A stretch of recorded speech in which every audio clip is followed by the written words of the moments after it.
much, maybe most of what is labeled or called a mastermind is really just glorified group coaching, where people show up, pray to the altar of the guru. There's a little Q&A, maybe a hot seat for good measure, but they call it a mastermind because that's a little sexier and they can charge more money. You are listening to Amplify Your Success Podcast, episode 412. And today we're going to talk about one of my favorite business growth methods, and that's masterminding. You ready for this? Let's get started. Welcome to the Amplify Your Success Podcast. Get ready to ramp up your revenue, amplify your impact, and make your mark in the world. This is the show for experts, thought leaders, and service professionals who want to shatter their limits and achieve that next level. You're going to find out from other experts and influencers how they made it. Now, let's get amplified.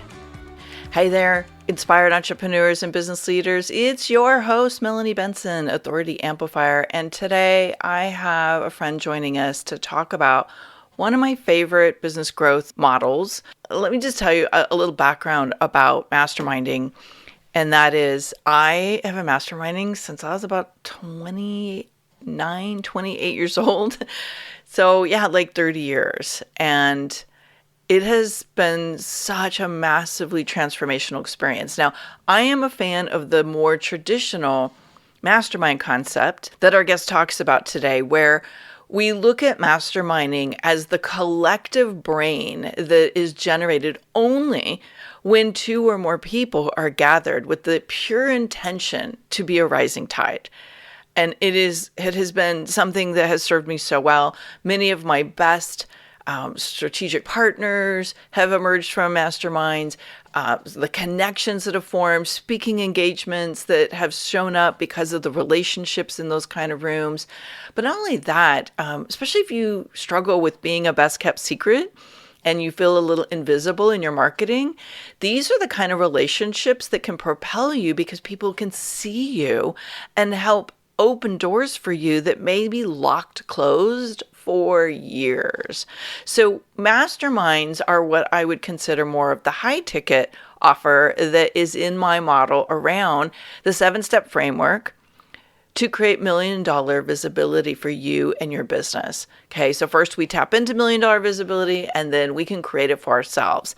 And if you want to see how my whole framework works, and this is only for you if you want to make a great impact in the world. If you're not okay with playing small and you know it's time to really raise the vibe on your game and go to the next level, then you absolutely want to go get my 7-step framework. Go to melaniebenson.com/framework. And what I'll do is I'll take you through the 7 key elements of a business that's hitting those mid 6, high 6, and 7-figure levels by shifting the way you've been approaching it up to now. So I hope you'll go get it. It's been life-changing for me to use this framework, and I can't wait to share it with you too. melaniebenson.com/framework. Now, let me introduce you to this extraordinarily wise guest today. Welcome back, Amplifiers. Today, we're talking about something that I know you want to know. I want you to get your pen, get your paper. You're going to want to listen to this episode several times because we're talking about how to attract and keep clients. Not just for days, not just for weeks, not for months, but for years. Let me introduce you to my friend Jay Fairbrother. Now, he's a serial entrepreneur, business coach, and mastermind guru with 30 years of experience starting, buying, and selling 7-figure businesses. Jay's story includes losing everything after the 2010 financial crisis and rising from that shame to shine as the mastermind guy. Jay helps coaches and experts with the programs in his 6-figure mastermind bootcamp and mastermind mastermind mastery. I don't know why that was a tongue twister for me. Create and launch your high-end mastermind in 60 days. And I've been personally get to know this man over the last year or so. And I just got to tell you, he's such a gem and I love masterminds. So Jay, welcome to the show. Thank you, Melanie. Thanks for that nice intro. Yeah, I'm sure you didn't realize that many M's in a row is going to twist up my Melanie brain, but maybe it was that extra cup of coffee today. So I I think you know this about me, and I don't know if my Amplify community knows this about me, but I have been masterminding with people for almost 40 years. And yes, I am that old. I just have had my life transformed by being in masterminds, and doors opened, relationships formed, lifelong friendships emerged. I cannot say enough amazing things about masterminds, and I'm so thrilled to have you here today. I would love to know a little bit about how you got started with masterminds. Well, you have me beat because I have only been doing masterminds for 25 years. And so I'll share the story of how I started with them. And like you, they have not only changed my life, but saved my life. I have been a serial entrepreneur for 30 years.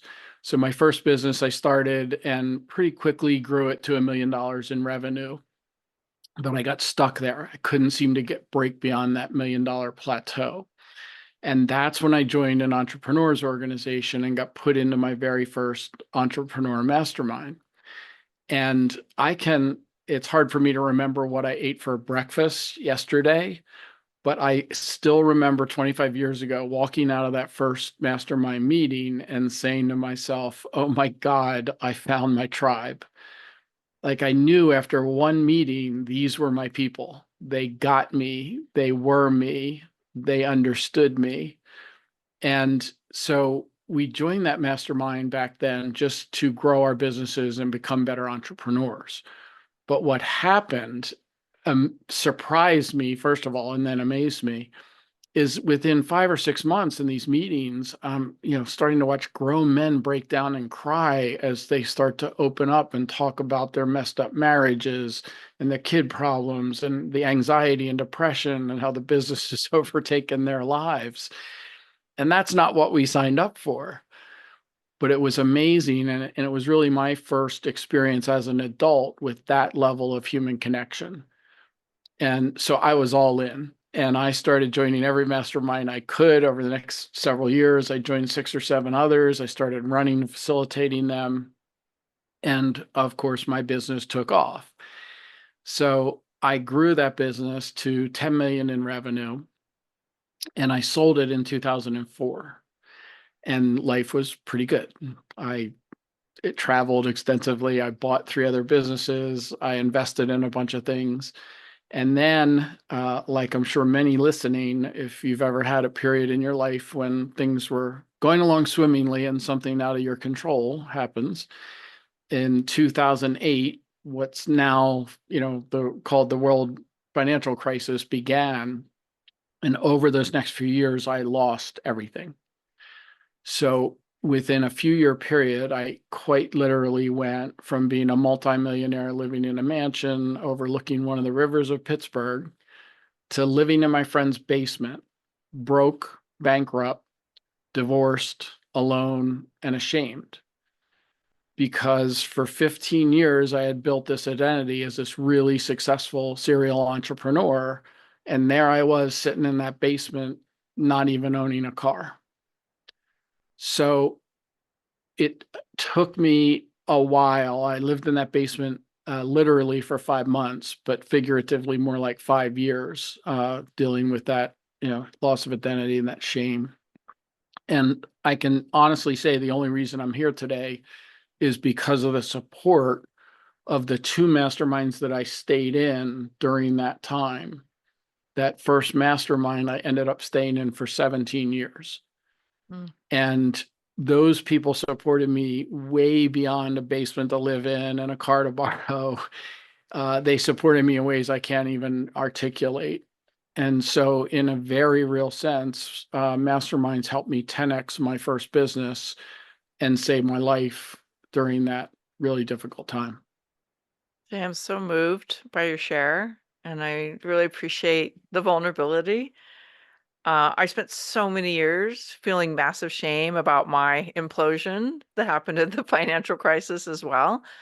And I think everybody can relate on some level about what it's like to just plunge head on into one of the most challenging times that feels like it strips everything away that we worked so hard for. I think we all hit that time at some point. And Absolutely. interestingly enough, it was a mastermind partner who helped me rise up out of that really challenging time. Some of my best lifelong friends started with a mastermind that we formed in 2002, I think. And so, yeah, mastermind partners, the mastermind energy, it's such a beautiful experience when you're in the right ones. And that's what I love about the work you do is you help people create the kind that really do transform people. You're absolutely right. And many of the people that I've been in masterminds over the years, I mean, I call them my brothers and sisters because literally I'm closer to them than most of my family. Mm, And when we're entrepreneurs, it's a lonely occupation, and not many of our friends, our peers, our coworkers, can understand the kind of pressure we face and the uncertainty and the risk and so to have a group of people who are similar and have similar challenges and fears and frustrations and similar aspirations and goals, it's just a beautiful thing. it really is. Okay, well, this is a very moving place to start today's conversation. I don't very often have conversations with people where I feel like we have had such a similar trajectory. So I'm particularly moved in this moment. I would love if we could just take a minute to define what it means to you to mastermind. Because I think, like all good things, sometimes the original intention morphs and evolves and changes in its original form. And I'm really curious what masterminding means to you. So, as you know, in our industry of coaches, speakers, thought leaders, much, maybe most of what is labeled or called a mastermind is really just glorified group coaching, Mhm. where people show up, pray to the altar of the guru. There's a little Q&A, maybe a hot seat for good measure, but they call it a mastermind because that's a little sexier and they can charge more money. So let's go back to the roots. Napoleon Hill is credited with coming up with the term, and the concept's pretty simple. You put one person with a brain in a room, second person with a brain, and that creates this third invisible, intangible force that he labeled the mastermind.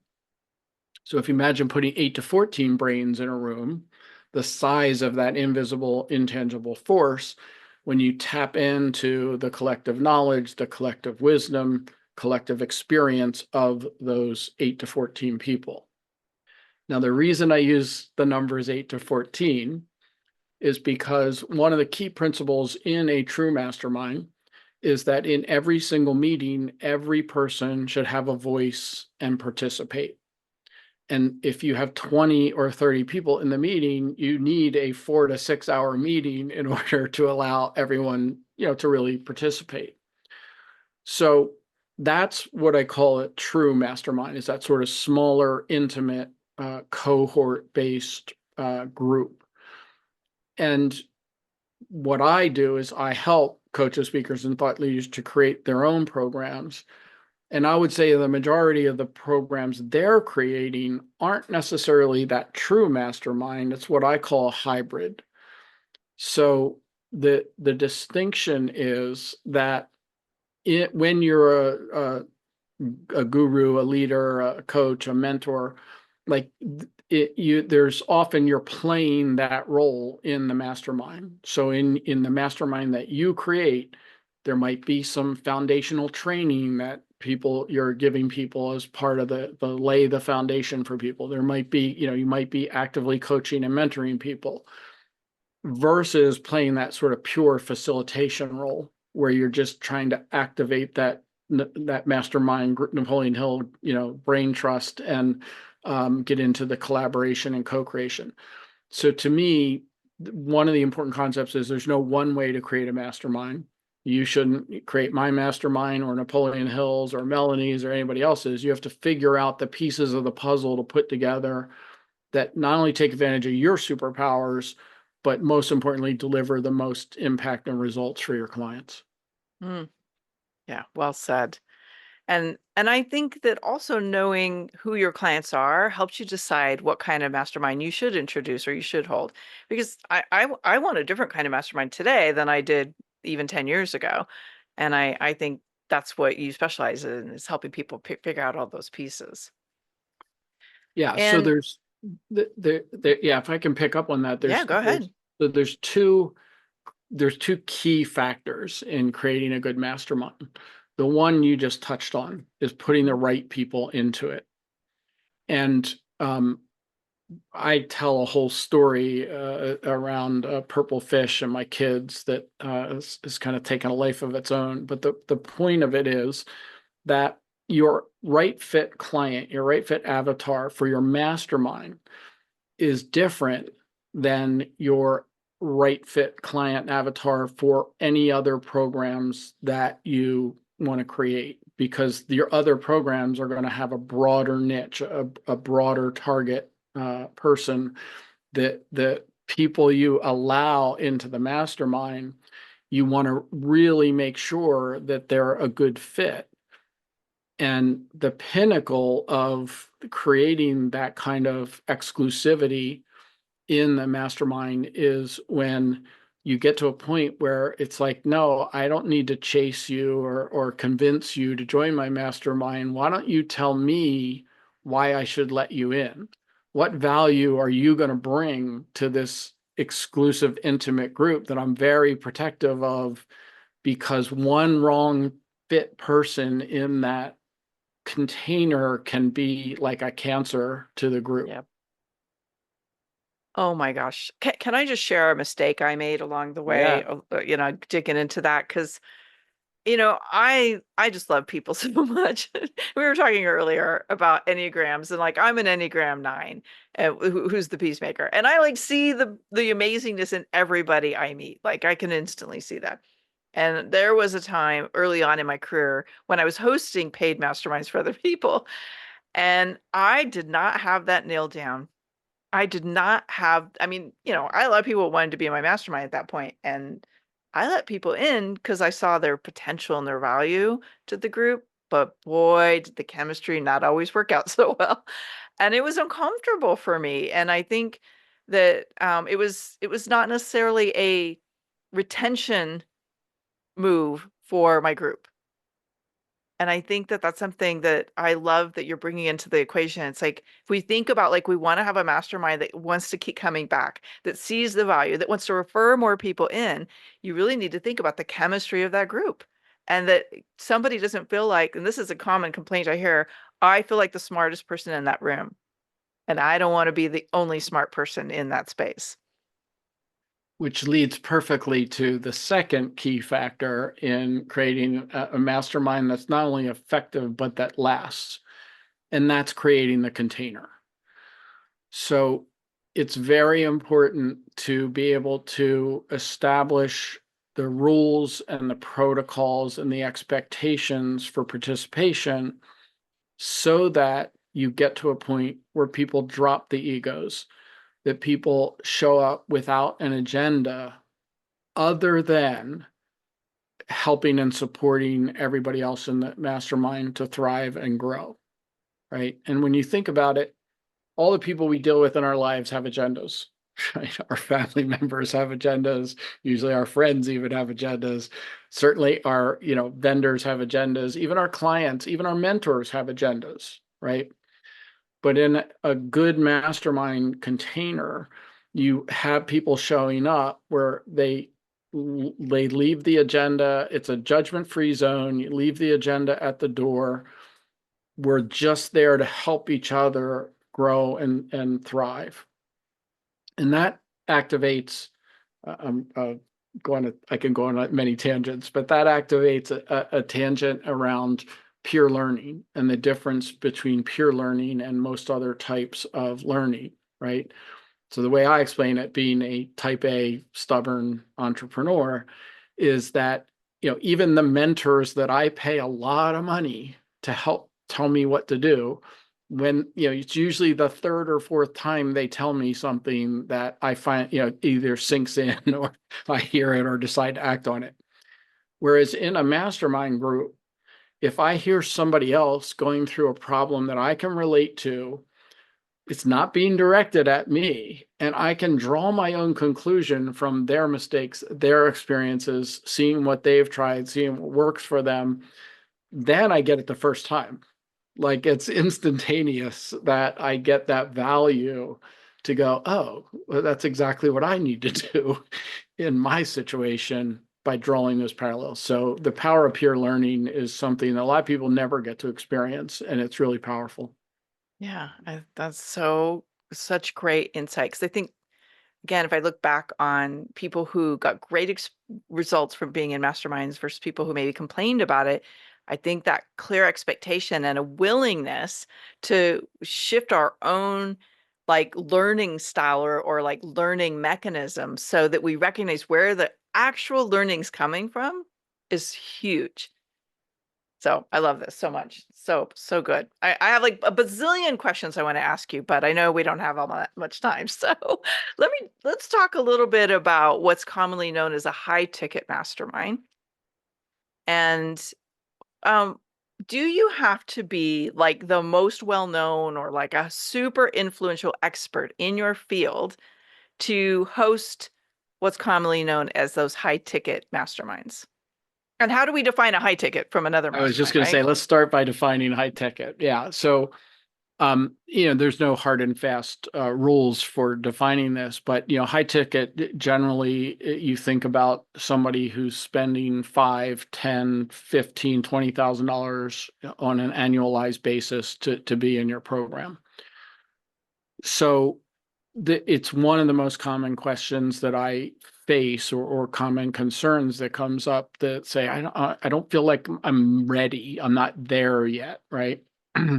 Because often in the sort of coaching industry, you're taught to build the ascension ladder, the value ladder model, right? Where you have a lead magnet and then a cheap program and then a mid-price program and then a more expensive group coaching program. And finally, you can graduate to have a mastermind business.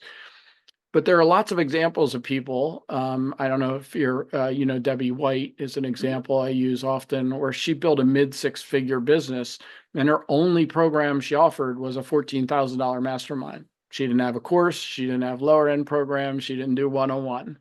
She had a mastermind and built a mid-six-figure business.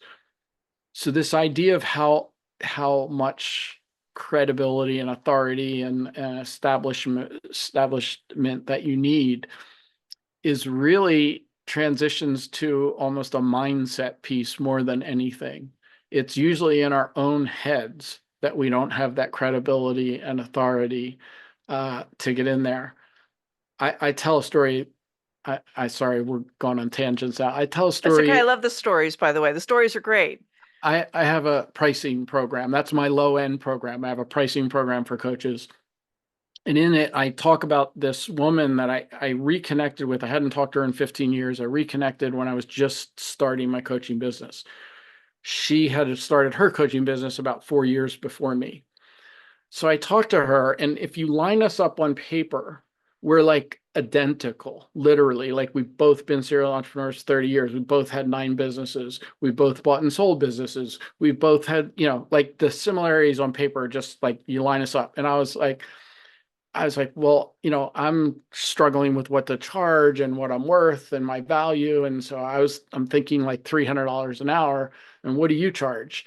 And she's like $1,250 an hour. And I was like, what? Really?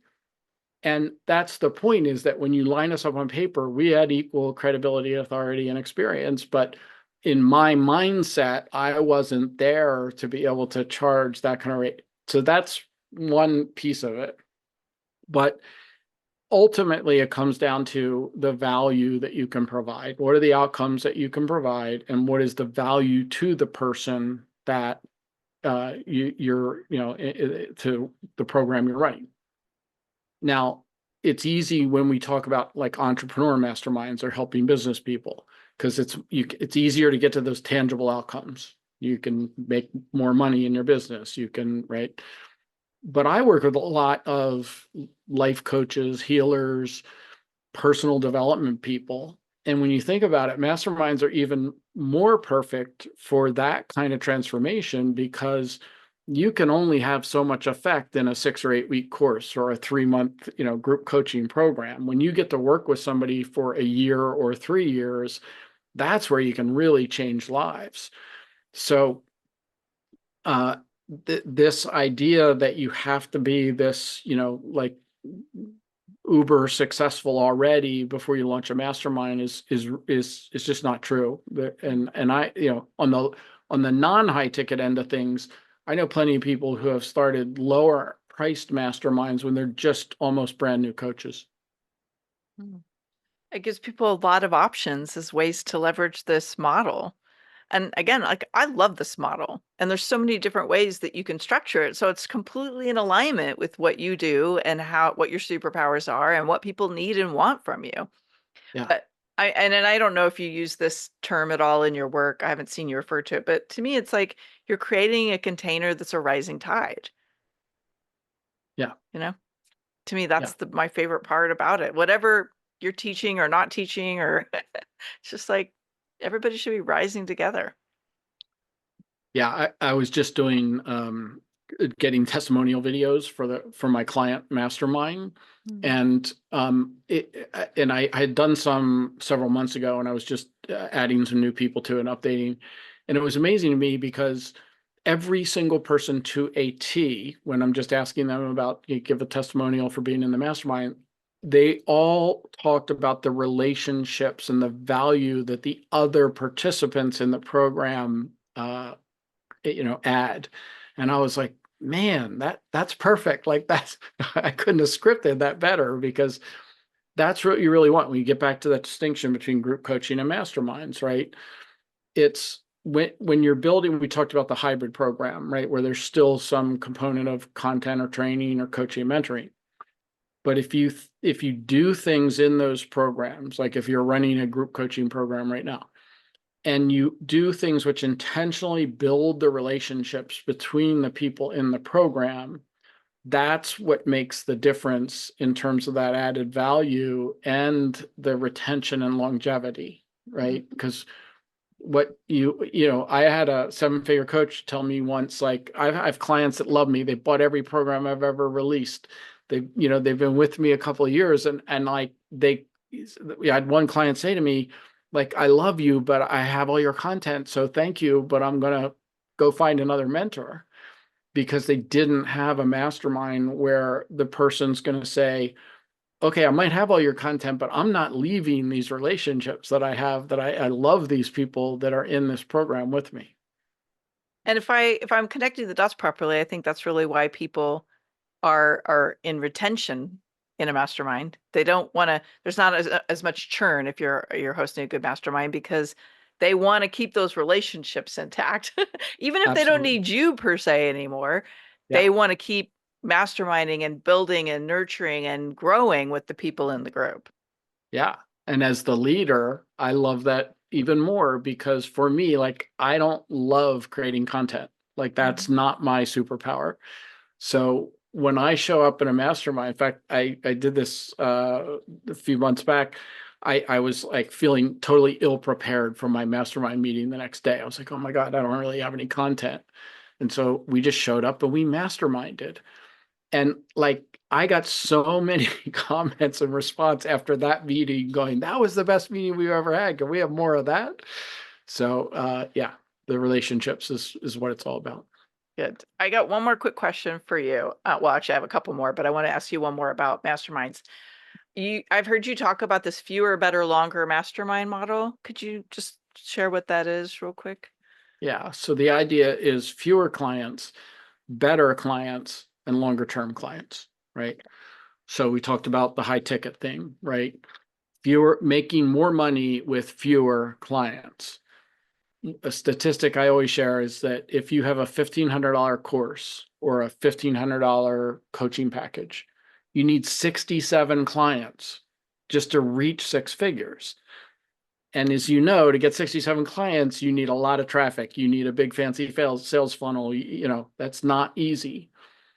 Whereas you can create a mastermind and get to 6 figures with 9 people, 10 people. So fewer clients to make more money, better clients. Now, sometimes when I say that, I get a little resistance going, what do you mean? I like my clients. What do you mean I want better clients? But if you've ever done a course or a group coaching program, you have the people who don't show up, don't do the work, and don't get the results, which for most of us who are coaches and thought leaders, that's why we're doing this, is we want to help people and change lives. It's not about amassing a fortune. And so in the mastermind model, you, first of all, hand select the people you allow into the program, and then you get to work with them on a much more intimate, longer term basis, right? And that's the longer part, is being able to keep clients for years, not months. Love it.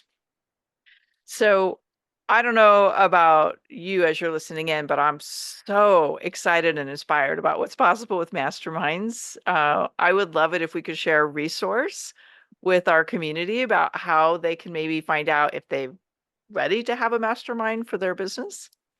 Yes. So I have a mastermind ready scorecard, and that's the URL, mastermindreadyscorecard.com.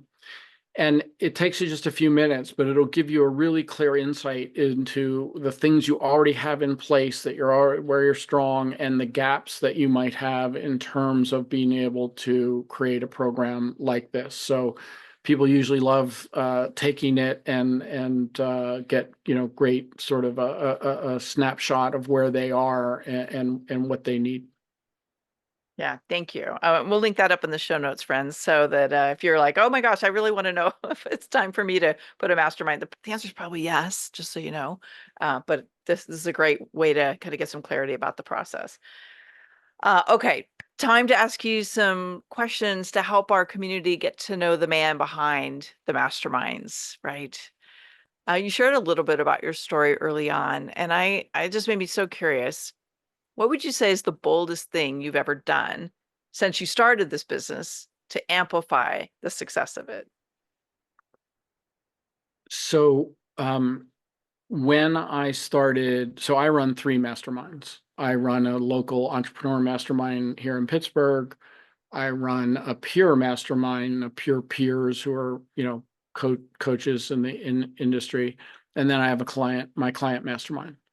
So when I started my client mastermind, because for me, like there's 30 masterminds I could create, right? So it was a process to figure out the right thing to create. So what I did that I think was bold is that, I'm a business guy, right? 30 years entrepreneur. Like I channel business strategy and tactics, but I'm not a mindset person. I don't consider myself, being able to help people with the mindset piece. So what I did is I brought in one of my mentors. Her name's Jennifer Huff from thewideawakening.com. And I added her to my mastermind so that we co-deliver the program for my clients, because to my knowledge, I don't know, I'm sure it exists, but I don't really know of any other business type programs where you're bringing in someone who is, a legit internationally renowned, mindset, spirituality kind of person, and we work together. And what's been amazing is that we feed off of each other.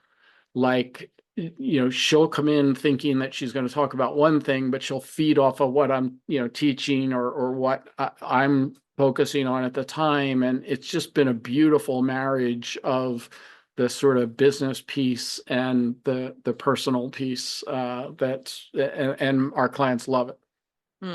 I love it. That's not only bold, but it's very powerful. It is powerful. Yeah. All right, last question. Looking back towards the beginning of this business from today, is there something you wish you would have done sooner? Because now you're like, that really made a big difference. So that's easy for me to answer. It's creating the high ticket program. I wish I had done it so much sooner, because when I, came into the coaching arena, like everybody else, I started buying programs and shiny objects and, hiring the wrong person. And, I did the ascension model ladder, right? And I knew where I wanted to go. I knew that, obviously I wanted to have client mastermind at the end of it, but I didn't get there fast enough. And, I messed around for 12 to 18 months in trying to build out all this other stuff, getting my mindset to, okay, I need to be more credible and have more authority, blah, blah, blah, right?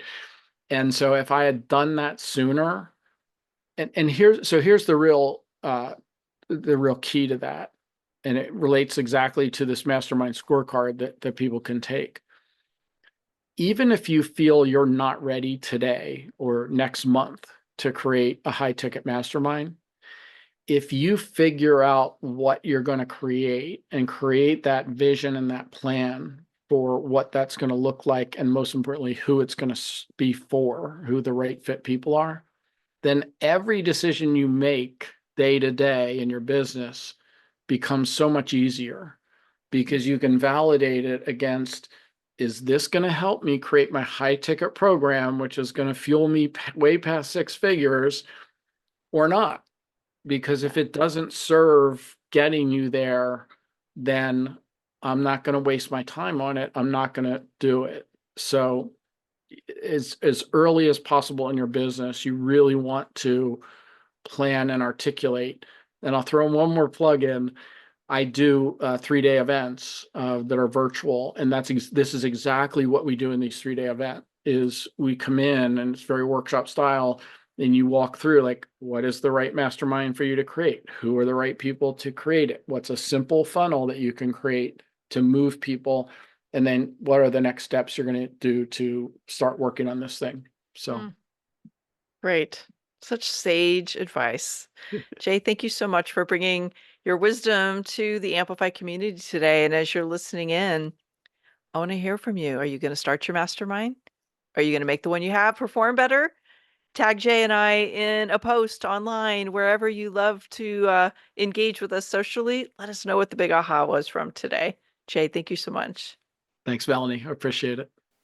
Thanks for tuning in today, Amplifier. We're going to keep this conversation going, and I want to hear from you how you're going to amplify your authority and make a greater impact. Before you go, please take a minute to give our show and our guests some love over on your favorite podcasting platform. Subscribe, rate, and review. Leave your full name, and I'll spotlight you and your authority on social media.